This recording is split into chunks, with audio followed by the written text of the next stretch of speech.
반갑습니다. 교재 어디 할 차례죠? 그때 정책 하다가 말아서 페이지로는 181페이지 할 차례죠. 181페이지 들어가겠습니다. 어디로 가시냐면은 이제 페이지로 가시면은 106페이지로 한번 가볼게요. 106페이지로 가시면은 자, 요약집 106페이지로 갑니다. 가시면은 거기에 임대료 규제 정책이라는 게 있죠, 그죠? 여기다 별표를 3개 쳐놓으세요. 임대료 규제가 가장 유력합니다. 임대료 규제가. 그래서 거의 시험 문제는 임대료 규제에서 거의 나와요. 우리가 분양가 하한제라 그래요, 상한제라 그래요. 상한제. 지금 뭐 상한제를 쓴다고 얘기를 하죠, 그죠? 그래서 이제 그거가 이슈가 돼서 우리가 들어가 볼게요. 자, 임대료 규제입니다. 임대료 규제. 그래서 이제 분양가 상한제라고 하고, 최고가격제라고 하죠. 그래서 우리가 임차인을 보호하기 위해서 지금 가격과 양이 있으면요, 우리가 이제 공급과 수요가 만나서 균형을 이루죠. 이런 상태에서 우리가 이제 여기서 이 가격이 임차인 입장에서 너무 높다 보니까 이 균형 임대료를 규제해요. 균형 임대료를 규제한다. 시장 임대료를. 이제 시장에서 한 7천만 원이 되는데 이걸 규제하는데, 자, 우리가 이제 요거는 최저가격제예요, 최고가격제예요. 최고가격제는 우리가 최저임금제라는 건 뭐예요? 최저는 그걸 정해놓고 그냥입니까? 내리지 못하게 합니까? 이거는요, 올리지 못하게 하는 거죠. 근데 이제 두 가지가 있는데, 자, 우리가 가격을 높였을 때와 낮췄을 때가 있죠. 그래서 규제임대료를 높게 설정해요. 규제임대료를 높게 해서 할 때와, 그 다음에 규제임대료를 낮게 했을 때를 이제 우리가 봅니다. 그럼 규제를 높게 한다는 자체는 만약에 8천만 원으로 규제했어요. 자, 그럼 생각해 보시면은 다 7천만 원인데 여기만 8천만 원이면 일로 임차인들이 안 가죠. 그럼 그냥입니까? 다시 균형으로 갑니까? 그럼 아무런 변화가 없다. 그럼 초과 공급이 나오면 안 되죠, 그죠? 초과 공급이 나오면 무조건 안 되고요. 초과 수요가 나오겠죠, 그죠? 그래서 우리가 가격을 낮춰야 되겠죠. 낮게 했을 때 효과가 있죠. 6천만 원으로. 안 들려요? 그럼 어떻게 하나? 올려야 되나 이거를? 좀 올리시면 될 것 같은데요. 예.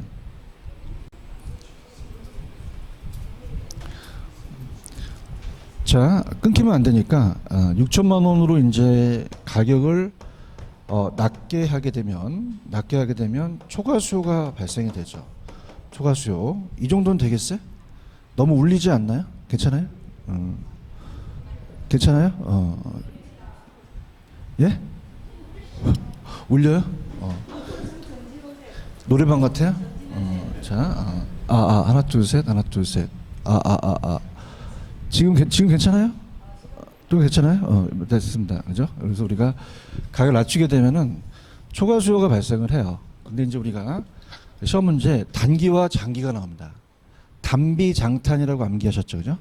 그럼 단기는 탄력적이다, 비탄력적이다. 비탄력적. 반응을 못하죠, 그죠? 그래서 우리가 시험 문제에 가격과 양이 있으면은 완전 비탄력적이라고 나왔어요. 그럼 우리가 이 상태에서 균형을 이루게 되면은 만약에 7천에서 만약에 6천으로 규제를 합니다. 그럼 초과 수요가 발생이 되겠죠, 그죠? 그래서 균형이 10개라면 사는 사람이 15개가 있어요.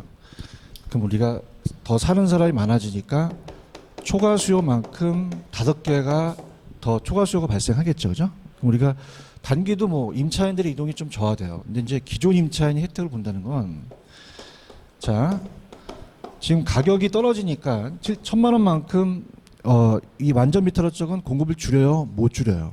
못 줄이다 보니까 임대인의 수익이 얘한테 갔죠. 소득세 분배가 되니까 단기에는 그냥이다 효과가 있죠. 장기에 가서는 효과가 없어지죠, 그죠? 장기는 이 키포인트가 돼요. 그러니까 장기는 공급을 줄여버린다는 거죠. 그래서 우리가 만약에 단기는 공급을 못 줄였는데, 자, 이렇게 돼서 이제 균형을 이룬 다음에, 자, 가격을 낮추니까 초과 수요가 발생이 되면서 아까 15개의 초과 수요가 5개고 10개가 균형이라면 자, 어떻습니까? 장기에 가서는 그냥요 공급을 줄여요. 자, 우리가 가격을 떨어뜨리면은 공급을 당연히 줄이겠죠, 그죠? 공급을 줄여버립니다. 자, 공급을 줄이다 보니까 물량이 공급 곡선이 일로 가다 보니까 그냥입니까? 공급이 부족해집니까? 그 공급이 줄고 수요가 15개니까 초과 수요가 더 벌어졌죠. 그럼 장기에는 더 초과 수요가 더 벌어질 수 있다는 거죠. 그럼 좋아진다, 안 좋아진다? 안 좋아지죠. 자, 물량만 줄어들어요. 질도 떨어져요. 이중 가격에 대한 프리미엄이 생성되죠, 그죠? 그래서 우리가 암시장이 형성이 돼요. 암시장. 그래서 뒷거래가 나타나다 보니까 결국 임차인들이 혜택을 못 보니까 단기가 더 낫다는 거죠. 왜? 장기는 비탄력적이에요, 탄력적이에요. 탄력적이다. 됐습니다. 문제를 한번 가볼게요. 기출 문제 위주로 좀 가고 갑니다. 자, 규제 정책이라는 게 일단은 넘겨보시면은 페이지에 가시면은 185페이지 12번 있나요? 12번? 12번이 괜찮은 문제인데 기출이니까 임대주택의 정책에 관한 설명으로 틀린 것은 2번 임대료 상한을 균형가격 이하로 하면은 임대주택은 공급이 가행됩니까? 초과 수요가 됩니까? 초과 수요가 초래되겠죠. 공급 가행은 말이 안 맞죠, 그죠? 이렇게 보시면 되고 그 다음에 넘겨보세요. 넘기시면은 13번에도 별표. 자, 우리가 임대료 규제 정책에서 미치는 효과에 관한 설명 틀린 것은 3번을 답을 하셨죠. 따라서 단비 장탄. 단기는 비탄력, 장기는 탄력이 되겠죠. 맞나요? 근데 다른 문제가 중요한 게 1번에 보시면은 균형 임대료보다 임대료 상한을 높였을 때는 균형 임대료와 양에 아무런 영향을 미친다, 미치지 않는다. 미치지 않고 3번서부터 5번까지가 낮았을 때죠. 그러면 2번에 장기적인 임대주택 질이 작아지고 3번은 단기는 탄력, 비탈. 장기는 탄력이죠. 3번이 틀렸죠, 그죠? 그 다음에 4번은 장기적으로 임대료 규제는 또 음성적인 거래가 나타나요. 이중가격 형성이 되고 그 다음에 임대료 규제 이전의 균형 수준보다 낮아서 단기보다 장기에 그냥입니까? 초과 수요가 더 발생합니까?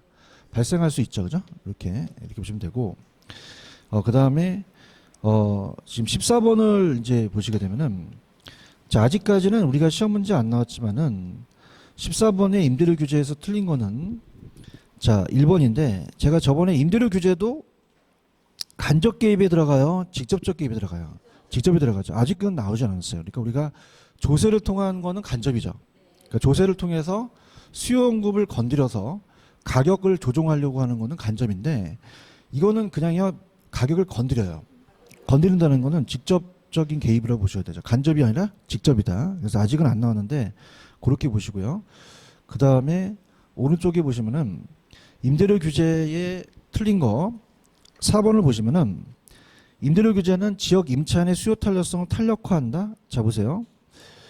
우리가 아까 주택이 많아요, 주택이 부족해요. 부족하다 보니까 대체제가 없잖아요. 그럼 탄력화보다는 비탄력화 된다고 드셔야죠. 그렇죠. 이렇게 보시면 되고 그 다음에 16번에 틀린 거는 2번을 보시면은 자, 임대료 규제 시 탄력적일수록 임대주택에 대한 초과공급 현상은 더 커진다. 초과 수요가 더 커진다. 초과 수요가 더 커지는 거죠. 그러니까 답만 보세요. 이거는 이 저자분에 대한 그 개인적인 예상 문제니까 답만 확인하겠고 넘겨보세요.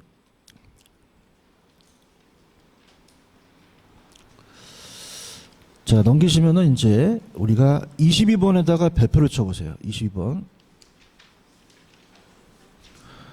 있어요? 네, 22번.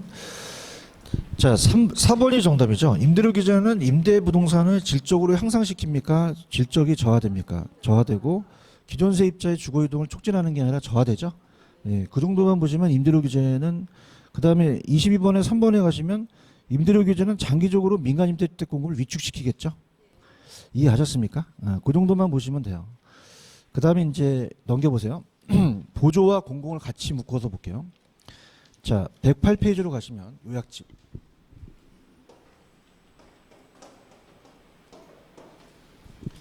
임대료 보조 정책이라는 게 있죠. 들어갈게요. 자, 임대료 보조는 보조니까 직접적 개입이요, 간접적 개입이요. 간접 개입. 그래서 이제 1,000만 원만큼 규제하니까 안 좋아서 1,000만 원만큼 보조를 해주는 거예요, 그죠? 그럼 우리가 1,000만 원만큼 보조를 해주게 되면은 실질 소득이 증가합니다. 그럼 실질 소득이 증가하면 주택을 더 넓힐 수가 있죠. 주택 소비도 늘어나고, 자 남으면 그냥요 고기도 사 먹어요. 고기라고 안 나오고 비주택이라고 나옵니다, 그죠? 비주택 소비도 늘어나고, 어떻습니까? 또 효용도 커지겠죠, 그죠? 다 높아져야 되는데 중요한 건 단기와 장기가 달라요, 그죠? 우리가 단기는 공급이 돼요, 공급이 안 돼요. 그러면 주택 수요만 늘어나죠. 그럼 늘어나게 되면은 그냥입니까? 가격만 올라갑니까? 그러면 기존 공급자인 초과인을 얻어서 임대인이 좋죠. 그럼 단기는 누구한테 혜택 갑니까? 임대인한테 혜택 가고, 장기는 그냥요 공급을 늘려요. 늘다 보니까 장기는 공급이 늘어나죠. 그래서 얘는 아까 장기의 공급이 늘어났어요, 줄어들었어요? 보조는요 늘어난다는 게 키포인트가 되고, 그럼 가격이 다시 떨어지겠죠. 그러면 이제 임차인한테 혜택이 가겠죠. 임차인한테 혜택 가고요. 임차인한테 혜택 가고, 그럼 요거는 이제 수요자 측이에요. 그래서 수요자 측면에서 임차인 측면입니다. 임차인 측면인데, 자 우리가 두 가지가 있어요. 우리가 거기 보시면 밑에 현금 보조와 집세 보조라는 게 있죠. 그래서 이제 현금 보조, 자 우리가 소득 현금 보조는 현금으로 직접 주는 거예요. 현금 보조는 직접 현금으로 준다. 근데 이제 가격 집세 보조가 나온 거는, 나오게 된 이유는 현차로 주니까 집을 넓혀요, 외제차로 바꿔요. 그러니까는 바우처라는 게 나왔죠. 주택 바우처. 그러니까 주택 바우처라는 쿠폰에 대한 그 현차로 줍니까, 쿠폰으로 줍니까? 이 제도가 우리나라에 시행되고 있죠, 그죠? 그러면서 요 가격 집세 보조가 나오게 된 거죠, 그죠? 그럼 우리가 보통 언급이 없으면 다 이거는 현금 보조예요, 집세 보조예요. 집세 보조다 이렇게 보시면 되고, 그다음에 이제 현금으로 주게 되니까 집도 넓히고 주택 소비도 넓히고, 남으면 고기도 사 먹으니까 효용도 커져요. 효용도 커지고, 그다음에 더 싸게 또 살 수 있으니까 주택 소비도 넓힐 수도 있고요. 그다음에 또 싸니까 다른 것도 쓸 수 있으니까 효용 가치도 높다는 거죠. 근데 우리가 소비자들은 쿠폰을 좋아해요, 현찰을 더 좋아해요? 그 현금 보조가 효용 측면에서 좋죠. 소비자의 효용 측면에서는 어떤 보조가 더 유리하다? 현금. 근데 정부 입장에서는 집세가 낫죠. 정부의 이제 정책 목표를 달성하려면 집세가 낫다는 얘기예요. 자 그렇다면은, 자 이렇게 보조하는 것은 그냥요 임차인 측면이에요. 근데 이제 공급자한테 보조해 줄 수도 있죠. 공급자. 그럼 공급자가 생산자입니다. 임대인. 그럼 얘한테 건설자금 이자를 다운시켜줘요. 그럼 생산비가 줄죠. 그럼 생산비가 주니까 그냥입니까? 공급이 늘어납니까? 근데 공급이 늘어나는 거는 단기에 늘어나요, 장기에 늘어나요? 그럼 단기는 반응이 있다, 아무런 변화가 없다. 장기에 나타나죠. 그럼 가격이 떨어지죠. 떨어지니까 우리가 임차인한테 혜택을 준다는 얘기예요. 마지막으로, 자 우리가 수요축 보조와 그 다음에 공급축 보조 중에서 주거지 선택 자유를 물어봐요. 그럼 누구한테 보조하는 게 임차인의 주거지 선택이 자유로울까요? 임차인한테 주는 게 낫죠, 그죠? 이렇게. 자 그러면은 그렇게 보시고, 오른쪽 공공임대라는 게 있나요? 공공임대가 좀 어려워요. 왜냐하면 시장이 사적 시장과 공적 시장으로 나눠지기 때문에. 자 여기까지 끊고 이제 우리가 다 전체적인 걸 보겠는데, 그럼 공공임대주택은, 주택 공급 정책은, 자 요거는 공공이 들어갔으니까 간접이에요, 직접이에요? 직접. 근데 이건 어려운 게 사적 시장하고 공적 시장이 분리가 돼요, 그죠? 그래서 단기 장기가 어렵기 때문에. 자 근데 얘가 지금은 좀 끊겨서 잘 안 나오는 취지인데, 사적 시장과 공적 시장이 있어요. 자 그러면은, 자 사적 시장에서 아까 가격과 양을 본다면, 자 공급과 수요에서 아까 규제를 하니까 장기적으로는 더 안 좋아졌죠. 그다음에 보조해 주니까, 현찰로 주니까 집을 넓혀요, 차를 바꿔요. 그래서 공공주택을 만들어낸 거죠. 그럼 직접 개입으로써 정부가 비싸게, 좀 싸게 생산자 보조 방식으로 좀 싸게 간다는 거죠. 그럼 우리가 어떻습니까? 신규만이 아니라 기존 임대사업자를 내서 기존 주택도 임대주택으로 바꾸라고 하죠. 그럼 단기적으로는 안 늘어나겠어요? 주택이 늘어나겠어요? 늘어나면 대체재가 적어져요? 대체재가 많아져요? 선택의 폭이 넓어지죠. 그럼 수요자가 비탄력, 탄력이 되는 거죠. 그러면 불리해집니까? 유리해집니까? 유리해져서 재산세에 대해서 임대인이 부과돼서 전가되는 부분이 완화되겠죠. 그죠? 근데 단기와 장기가 좀 어려워요. 단기와 장기가. 자, 그럼 단기는 그냥입니까? 수요를 자극시킵니까? 장기가 공급이죠. 그죠? 그럼 단기는 여기 있는 애들이 가만히 있어요. 공적으로 옮겨요. 그러면 수요가 줄죠. 그럼 가격이 다시 떨어지죠. 그죠? 그러면 단기적으로는 사적 시장의 수요가 감소하니까 그냥입니까? 가격이 하락합니까? 가격이 하락하죠. 맞습니까? 그럼 가격이 하락하다 보니까 어때요? 임차인의 혜택이라는 자체는 남아있는 사람의 혜택이에요? 모두 혜택이에요? 모든 임차인이 다 혜택이죠. 그런가요? 근데 장기는 얘들이 공급을 할까요? 공급을 줄일까요? 줄여버리죠. 그래서 공급을 줄여서 우리가 20개에서 15개로 줄여버려요. 그럼 가격이 다시 원래대로 회귀되죠. 그래서 이중 가격이 형성이 됩니다. 그래서 우리가 사적 시장에 공급이 그냥에다 감소를 한다. 그럼 가격이 다 올라가니까 이중 가격이 형성되죠. 그러면 그냥요 옮긴 사람만 혜택이에요. 공적 임차인만 혜택이 가겠죠. 그런가요? 그러면서 15개를 줄이고 5개를 만들었으니까 사회 전체적 양은 그냥요 불변이 돼요. 불변이 되죠. 그래서 사회 전체적 양은 감소한다. 불변이다. 불변. 자, 문제로 가죠. 들어가겠습니다. 가시면 보조가 있는지 볼게요. 넘겨보시면은 우리가 일단은 보조만 나와 있는 거는 조금 보조는 있다. 188페이지.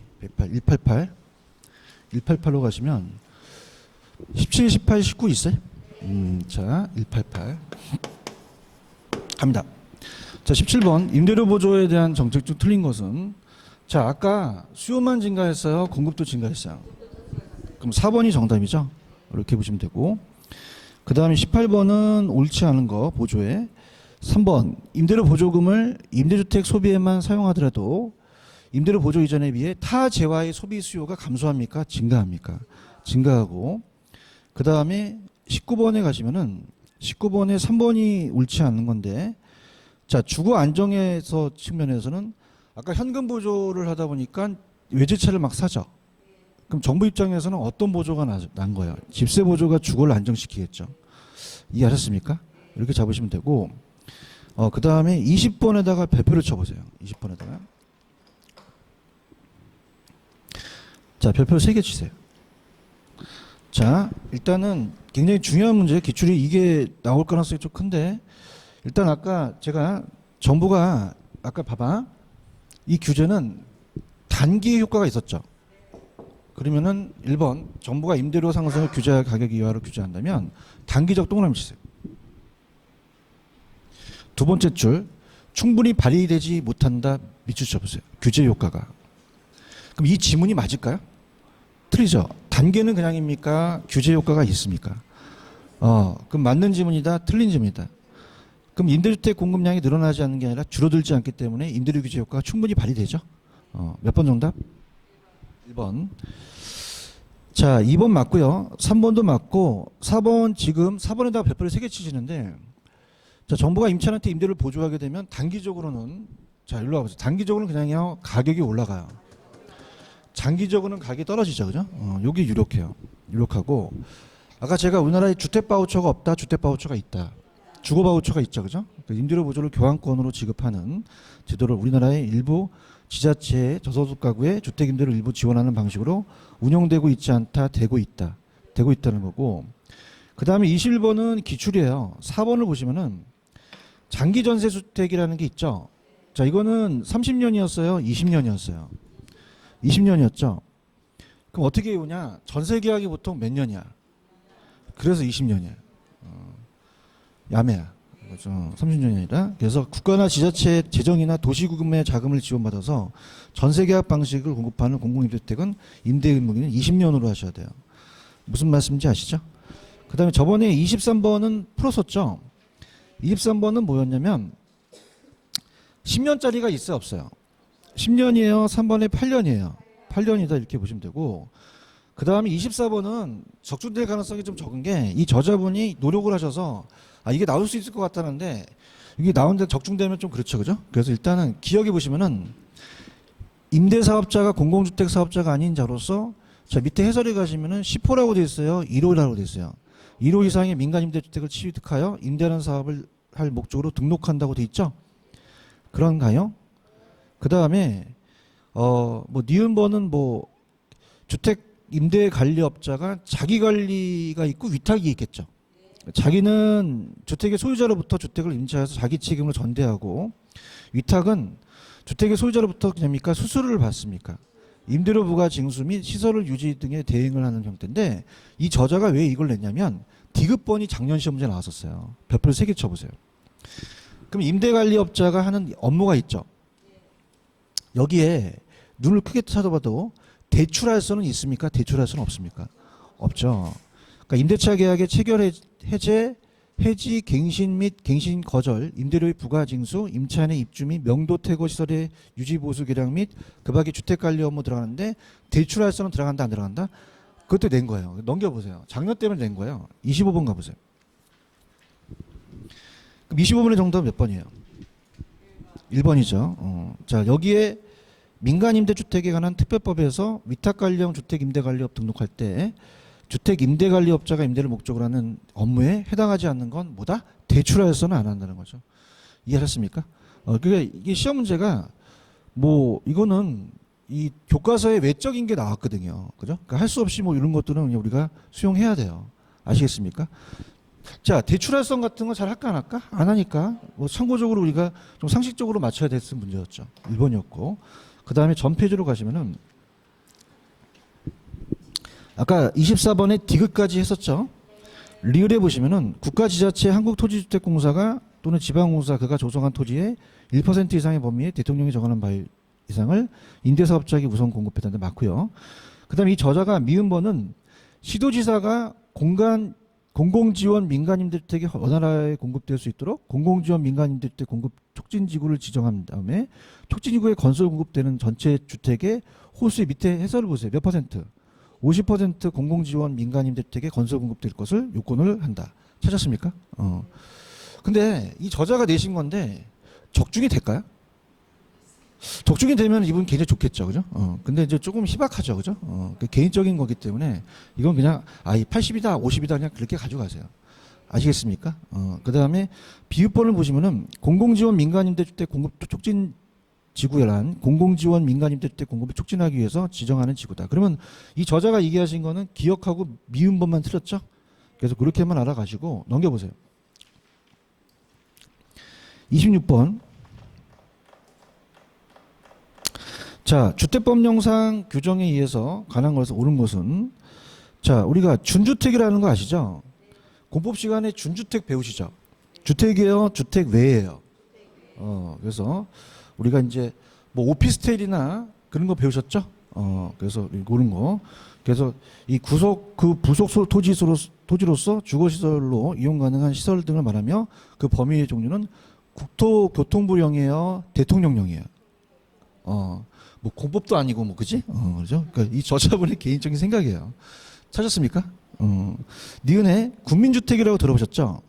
그럼 국가지자체 한국토지주택공사 주택사업을 목적으로 설립한 지방공사가 건설한 주택 및 국가지자체의 재정 주택 도시기금으로부터 자금을 지원받아서 건설되거나 개량되는 주택이다. 자, 참고적으로 디귿에 좀 별표 쳐보세요. 도시형 생활주택은 몇 세대죠? 300세대. 제가 300인이라는 애들이 도시형 생활주택에 살았죠? 이건 나올 가능성이 있어요. 350이 아니라 300입니다. 찾았죠, 그죠? 그래서 이렇게 보시면 되고, 그 다음에 세대형 구분형 공동주택이라고 들어보셨죠? 왜 요새 뉴스를 보시면은 대형 편수를 그냥 합니까? 구분을 합니까? 구분해서 월세를 주잖아요. 그런 거예요. 그런데 그거는 세대 구분형 공동주택 세대수가 해당 주택 단지 안에 공동주택 전체 세대수의 몇 분의 몇? 3분의 1을 넘지 아니한다. 이렇게 해서 우리가 니은하고 디귿만 맞죠? 이해하셨습니까? 그 다음에 자 27번하고 28번 아까 제가 공공주택 기억나시죠? 근데 공공주택이 단기 장기가 좀 힘들어요. 근데 봐봐 27번에 2번 자 공공임대주택의 시장이 공급되는 경우는 사적시장에 대한 임대주택의 임차인의 수요 탄력성을 잘 올라보세요. 아까 대체재가 적어졌어요? 많아졌어요? 비탄력 탄력으로 한다는 게 나온다 그랬죠? 그래서 비탄력화된다 탄력화된다. 그럼 주거이동이 제한되는 결과를 초래하는 게 아니라 활발해지겠죠. 조금만 부과시켜도 나가겠죠. 그죠? 이해 가셨나? 그 다음에 28번 틀린 거 3번 장기적이라고 돼 있나? 장기적? 그럼 장기적으로 다 까먹었다 했어서 일로 와보세요. 장기적으로 얘네들은 그냥요 공급을 줄여버려요. 그러면 사적 시장의 공급은 감소한다는 거죠. 이해하셨습니까? 여기에 좀 어려웠다. 그래서 그렇게만 보시면 되고 그 다음에 29번은 별표를 쳐보세요. 작년 기출입니다. 자 우리가 5번인데 여러분들이 한국공공임대주택은 한국토지주택공사가 외부 지원이 없을까요? 지원을 받을까요? 자 아까 국민주택이라는 것도 주택도시기금으로 자금 받았잖아요. 그죠? 그렇기 때문에 우리가 이거는 외부의 지원이 없다라는 건 맞다 틀리다? 틀려요. 주택도시기금의 지원을 별도로 받거든요. 그죠? 그래서 별도의 채권 발행 등으로 인한 자금 지원을 한다. 그래서 보고. 근데 제가 개인적으로는 29번에는 5번이 중요한 게 아니라 다른 게 중요합니다. 펜 들어보세요. 자, 공공주택은 어떻게 돼요? 가격을 높게, 낮게. 그럼 저소득층을 위한 거죠. 소득재 분배에 대한 기대할 수 없다, 있다. 주거급여제도가 있어요, 우리나라에. 생활이 어려운 사람에게 주거 안정을 필요한 임차료 등을 지급하는 것을 말한다. 자, 정부가 임대료 균형 가격 이하로 규제했죠. 그러면 장기적으로는 공급이 어떻게 돼요? 감소하겠죠. 그 다음에 정부가 저소득층한테 임차를 보조해줬죠. 그럼 저소득층에 대한 주거의 질적 수준도 높아지겠죠. 다 높아진다 그랬죠. 그죠? 그래서 5번이 정답이다. 넘겨보세요. 그 다음에 30번 가시면 자 30번에 주거 빈곤층의 주거 안정 정책에 대한 틀린 것은 4번. 자 정부가 저소득층의 임차 가구에 임대료 보조금을 지급하면 해당 주거 서비스 정상제라면 주거 서비스에 대한 소비도 증가하겠죠. 요거 아까 기억나세요? 그냥이야 다 증가한다는 거죠. 그 다음에 31번. 자 옳지 않은 거.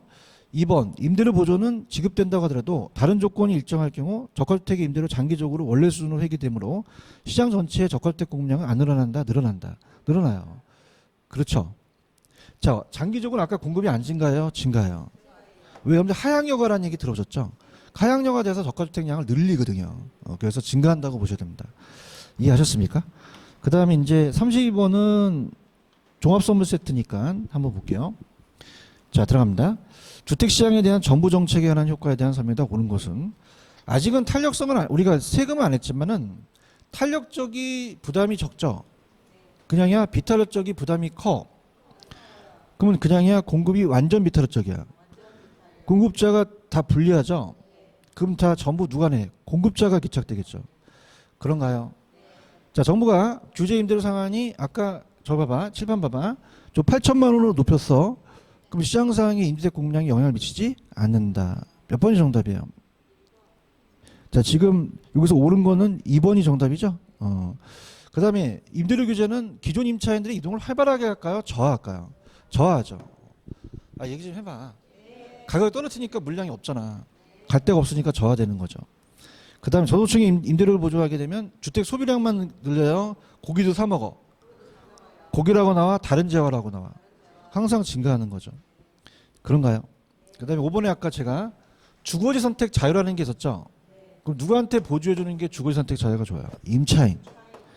그럼 우리가 임차인한테 보조하는 지급하는 방식이 공급자한테 받는 것보다 임차인의 주거지 선택 자유롭겠죠. 아시겠습니까? 맞아요. 그러면 바뀌어야 되죠. 몇 번만 정답이다? 2번만 정답이다. 그렇게 보시면 됩니다. 되셨나요? 그 다음에 분양가 규제로 가볼게요. 분양가 규제. 페이지로 갑니다. 제 요약서 분양가 규제. 자, 그래서 페이지로는 교재 112페이지예요. 112페이지 가시면 분양가 규제 정책이라는 게 있나요? 감사합니다. 그러니까 정부에 대한 정책을 좀 생각하면서 정책을 들었으면 좋겠어요. 자, 아까 분양가 규제는 간접이다, 직접적이다. 직접이죠. 그죠? 조세는 직접이에요, 간접이에요. 간접. 그러니까 이렇게 봤으면 좋겠어요. 정책을 이제 들으시면 동영상 들으시면 보는데 이거 외우지 말고 우리 정부의 정책을 한번 생각해 보자고요. 파리 정책에 아시죠? 그냥입니까? 양도세를 중과시킵니까? 중과됐어요. 맞나? 근데 그것도 효과가 없는 게 그다음에 동결효과. 물량을 내나 안 내나. 가격이 올라가죠. 그러니까 니네들이 얼마만큼 버티냐에 따라서 보유세를 강화시키죠. 그런가요? 그러니까 보유세는 그냥 공시지가를 올리죠. 맞아? 그래도 그게 맥혔어, 안 맥혔어? 안 맥혀갖고 강남의 집값이 올라갔죠. 그래서 국토교통부 장관 김용무 장관께서는 그냥 상한제를 적용한대. 상한제를 적용한다는 거야. 좀 생각 좀 해. 정책은 자꾸 머릿속에 지금 정책과 연결시켜서 내가 뭘 배우는지를 알아야 되는 거야. 알겠나? 그럼 김현미 이 국장은 간접 개입을 쓰겠다는 거야? 직접 개입을 쓰겠다는 거야? 직접 개입을 쓰겠다는 거죠. 왜냐하면 그냥 가격을 그냥 통제하는 게 못 믿겠다는 거예요. 왜냐하면 자기네들이 이제 자꾸 조절을 해보니까 양도세를 중과하니까 그냥 동결효과 나타나. 그냥 거래가 꽝꽝 얼어붙어. 가격이 어떻게 돼? 올라가 버리는 거죠. 미치겠는 거야. 얘기 좀 해봐요. 미치겠는 거야. 간접으로 하니까. 그래서 보유세를 또 때려보니까 보유세가 그렇게 크게 올라가지 않았거든요. 그러니까 눈 깜짝하면 아주 정권 바뀌면 되는데 멜롱 하면서 야, 니네들이 얼마나 정권을 잡나 보자 그러면서 또 있으니까 안 되겠다는 거야. 회의를 한 거지. 그래서 분양가 상한제가 노무현 대통령 때 있었어요. 민간 택지에 대해서. 맞아? 그냥 지금 칼자루 들었어. 그게 뭐다? 분양가 상한제라는 거예요. 이해해야 되는데? 했어요? 자, 분양가 상한제. 최고가격제. 맞아요? 분양가 상한제. 분양가 상한제를 쓴 거죠. 아직 썼어요. 겁을 주는 거예요. 겁을 줬죠. 주니까 움축한 거예요. 강남의 이제 집값이 움직이지 않은 거예요. 그죠? 그래서 상한제라는 거는 가격을 높게 잡아요, 가격을 낮게 잡아요. 낮게 잡죠. 우리가 이제 공법 시간에 조합이라는 얘기 들어보셨죠? 그 조합원의 분담금이 늘어납니다. 왜냐하면 자기 대지 지분에 따라서 조금 더 분양을 받아갖고 자기의 분담금을 줄여드는데 그냥 분담금이 늘어나. 수익성이 악화되죠. 그럼 가격이 어떻게 될까요? 떨어지겠죠. 재건축이라는 게. 맞나요? 그래서 칼자를 든 거예요. 오케이. 그럼 분양가 규제를 한다는 거죠. 그럼 우리가 근데 솔직히 이게 전국에 대한 걸까요? 강남을 죽이려고 그러는 걸까요? 강남을 죽이려는 거예요. 전국은 아니에요. 지금 지방이 경기가 안 좋은데 분양가 상한제를 쓰면 어떻게 해? 그지? 이해 갔어요? 강남을 죽이려고 하는 거죠. 그죠? 그래서 우리가 공급과 수요가 있으면은 지금은 강남을 예를 든다는 것보다도 강남의 지금 가격이 높게 책정돼서 나온단 말이에요. 왜 그럴까요? 그냥입니까? 시공사들이 막 올립니까? 지자체랑 막 싸워요. 분양가 어차피 분양가가 이제 민간이 아니라 공공이 쓰고 있기 때문에 지금 적용되고 있거든요. 맞나요? 그러다 보니까 막 싸우다 보니까 올리려고 하고 내리려고 하고 막 싸운단 말이에요. 맞나? 그러니까 정부가 안 되겠다 싶어서 재건축하는 애들한테 너네들 그럼 분양가를 규제하게 되면 너네 분담금 많이 부담할 거야. 그지? 그러니까 애들이 쫄아가지고 막 그런 거야. 그럼 우리가 지금 균형 가격이라는 자체가 자 우리가 시장 가격이 평당 그 지역이 1,000만 원인데 자 이게 너무 저소득층한테는 안 맞는다는 거죠. 그럼 이건 고소득층을 위한 거예요? 저소득층을 위한 거예요? 무주택자들 위한 거죠. 가격 올려야 돼 내려야 돼요? 올리는 건 아무런 효과는 없죠. 그럼 이 시장 가격 이상 이하로 내려야 되는 거예요. 맞아요? 아까 최저가격제였어요? 최고가격제였어요? 올리지 못하게 하죠? 그럼 이상이다? 이하다? 그럼 이상에 대해서는 최고의 가격이 올리지 못한다는 건 말이 안 맞고 초과도 발생되지 않겠죠? 그럼 규제 가격을 내린다는 얘기예요. 맞아요? 그래서 니네들 800만 원 받지 마. 800만 원 이상 받으면 잡아가. 이렇게 하는 거야. 그럼 우리가 규제해보다 보니까 자, 이 분양가 규제도 있지만 자율화라는 게 있어요. 자율화는 잘 안 뜨기 때문에 제가 안 해놨는데 제가 이제 비교해 보겠는데 분양가 규제와 자율화입니다. 분양가 규제와 자율화. 그러면 결론적으로는 분양가가 그냥 얘기했어요. 인하되겠어요. 인하되겠죠. 그런가요? 그럼 분양가가 떨어지겠죠. 맞습니까? 그럼 건설회사들이 수익성이 맞을까? 그 뉴스 보면은 자꾸 이제 지방으로 가려고 그래요. 건설회사를. 왜냐하면 자꾸 수도권에 재다 보니까 지방으로 이제 가려는 취지가 있는 거예요. 그럼 어떻습니까? 그냥요 공급을 줄여. 그다음에 공급을 하더라도 그냥야 질적 수준을 떨어뜨리는 거죠. 분양가가 떨어지니까. 맞아요? 그러면서 공급이 늘어난다, 공급이 감소한다. 양도 줄고 질도 떨어지는 거죠. 맞나요? 그러면은 잘 생각해 보세요. 지금 강남을 죽이려고 하는 거죠. 근데 분양가가 진짜 떨어진다. 완전 반값 분양가가 나올 수 있어요. 강남에. 메리트죠. 맞나? 그러면 그냥야 투기 수요가 늘어나. 인생 역전이야. 그렇지. 한방.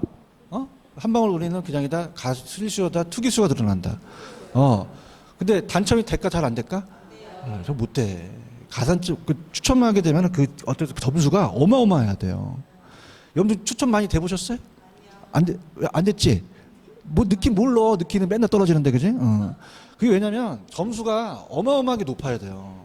뭐 한 몇 년 무주택이 한 15년 돼야 되고 부양 가족은 한 5명 6명이 돼야 되며 그죠? 그런 게 다 만족이 돼야 되는데 그런 사람이 어딨어. 아시겠죠? 그러니까 그냥야 청약통장 막 불법 막 거래되고 난리지. 내 말이 틀려? 맞아요? 그러다 보니까 투기 수요가 늘어나요. 맞나요? 그 투기 막 가수요가 늘어나다 보니까 그러니까 피가 붙습니까? 피가 붙어요. 맞습니까? 근데 무주택 서민들은 특히 이제 젊은 애들 있잖아요. 애들이라니까 미안한데 한 20, 30대가 무주택자였던 기간이 길까요? 짧아요. 얘네들은 주택이 없지만 젊은 층들은 주택이 없지만 단총될 확률이 낮다는 얘기죠. 맞습니까? 그럼 얘네들은 주택 구하기가 쉬워져요, 어려워져요? 분양가만 그렇지 실제로 가니까 5억짜리가 10억 달라는 거야. 뭐 전 안 되겠어요. 가는 거지, 그지? 그러면 더 주택 구하기가 더 쉬워진다, 어려워진다? 어려워질 수 있다는 거예요. 맞아요? 그러니까 그냥야 자율화로 바꾸는 거지. 그럼 나중에 또 자율화로 바꾸겠네? 원래 인생이 그래. 또 바꿔 나중에. 그럼 자율화로 바꾸면 그냥 지 마음대로 받으라는 거야. 그 분양가가 어떻게 돼? 올라가요. 맞습니까? 그 분양가가 올라가니까 그냥야 공급을 늘려. 질도 높아지죠. 맞습니까? 그러면서 공급이 늘어나니까 질도 높고 양도 늘어나니까 되는데 아까는 그냥입니까? 투기 수요가 늘어났습니까? 왜냐하면 신규를 안 하다 보면 중고주택 가격이 상승해 버려요. 그럼 기존 주택도 상승하면 저소득층이 좋아요, 안 좋아요? 안 좋아진다는 거죠. 맞나요? 자, 이건 그냥입니까? 신규 주택이 올라갔습니까? 그러면은 시세 차익이 없죠. 그럼 투기 수요는 줄일 수 있을 거란 얘기죠. 맞습니까? 그러니까 정부가 다시 바꾼 거예요. 바꿨는데 가수요가 줄어드는데 근데 이 대형 건설사가 그냥이야 대형 주택 위주로 줘. 그러니까 여러분들 예전에 2010 몇 년도인가 그때 당시에 우리가 대형 주택을 많이 지었다면 그거는 자율화예요. 맞습니까? 지금 대형 평수가 인기가 있어요, 없어요? 없죠. 그때 당시에는 자율화할 때는 그냥이다 대형 평수를 져야 지네들이 타산이 많거든요. 그러면 소형 주택, 대형 주택, 대형 타워팰리스가 대형 주택을 막 짓기 시작하죠. 그런가요? 근데 저소득층이 지금 갓 결혼한 신혼부부가 대형 주택 살 수 있어? 없잖아. 아이씨, 우리 주택은 어디가 있는 거야? 미치겠는 거야. 그럼 주택 구하기도 쉬워져, 어려워져? 어려워진다는 거는 공통점이라는 얘기예요. 아시겠습니까? 그러니까 다 같은데 그냥이야 다 어려워지는 건 똑같아. 그죠? 그럼 그냥이야 다시 또 규제로 바꿨죠. 그래, 뺑뺑뺑. 인생이 그래. 알겠죠, 그죠? 그래서 어차피 그래. 이해하셨나? 그럼 문제는 어떻게 나왔나 볼게. 기출문제 위주로 가셔야 돼요. 그래서 181페이지.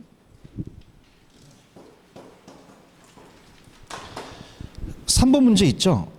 3번 문제를 그 당시 3월 달에 감정평가 나왔던 거를 공인중개사 뺏겼어요. 도시형 생활주택 아시죠? 분양가 상한제 적용된다 안 된다? 안 됩니다. 5번이 정답이거든요. 체크하셨습니까? 근데 다른 게 중요한 게 1번 주택법령상 분양가 상한제 적용할 때 분양가격은 무슨 비와 무슨 비를 합친 거야? 택지비와 건축비. 도입 배경은 주택가격 안정이라는 건 뭐냐면 안정은 가격을 떨어뜨리는 목적이에요. 그럼 무주택의 신규주택 구입 부담을 경감시키기 위한 거죠. 현재 그냥이다 정부가 시행 중이다.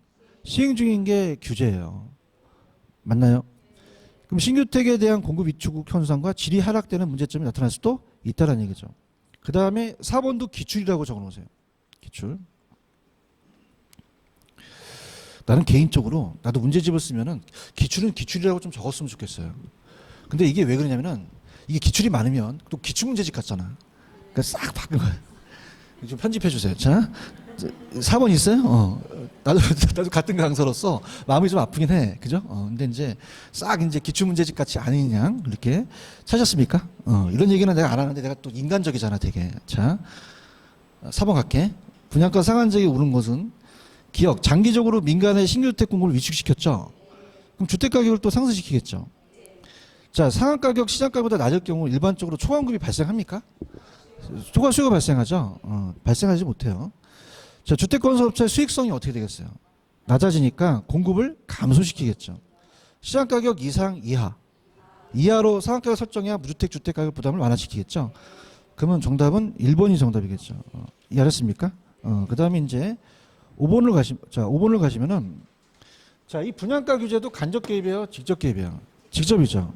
그래서 5번에 가시면은 얘도 장기적으로 저소득 중에 주거 안정이 기여할 수가 있어요, 기여할 수가 없어요. 자, 우리가 장기적인 신규주택 공급이 감소되죠. 투기적 수요가 증가하니까 저소득층의 주거 불안을 또 가중될 수 있겠죠. 자, 직접 개입이라는 건 맞죠? 맞고요. 그 다음에 6번도 기출이라고 적어놨어요. 미치겠네. 기출이가 좀 적지. 찾았습니까? 기출인데 이게 일단 정답은 여러분들이 분양상한제에 대한 정답은 3번으로 하셨죠. 자, 소형주택에다가 적용하면 그냥입니까? 소형주택이 위축이 됩니까?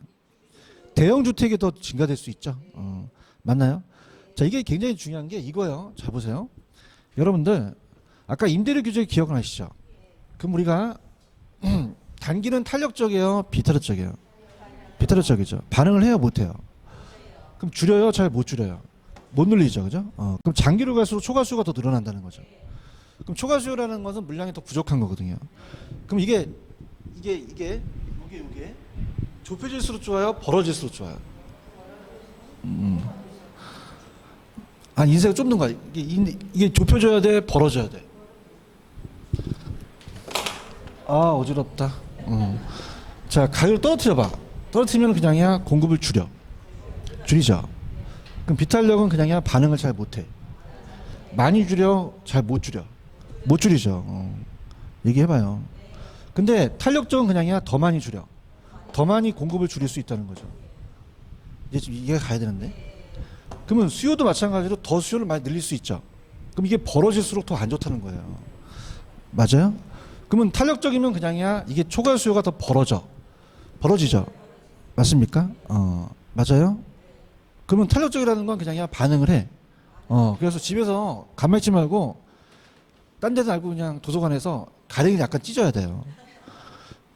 그러면 아까 좁혀서 쓸 때는 그냥이야 이 차이가 별로 안 나. 근데 가격 떨어뜨리니까 그냥이야 이게 벌어지니까 그냥이야 공급을 더 줄이려고 그래. 수요를 더 늘리려고 하죠.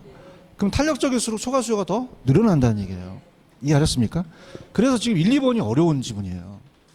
그러면 그냥이야 둘 다 탄력적일수록 무슨 수요가 더 커진다? 초과 수요가 더 커진다는 게 난이도가 높아요. 이해 갔나요? 보시고요. 그 다음에 4번 분양가 상한제는 분양가 규제를 통해서 가격을 안정시키는 목적이죠. 분양주택에 대한 근데 그냥입니까? 피가 붙습니까? 분양권 불법 전매가 또 나타날 수 있겠죠. 이해하셨습니까? 그리고 그 다음에 7번은 뭐냐? 아까 제가 최저가격제였어요? 최고가격제였어요?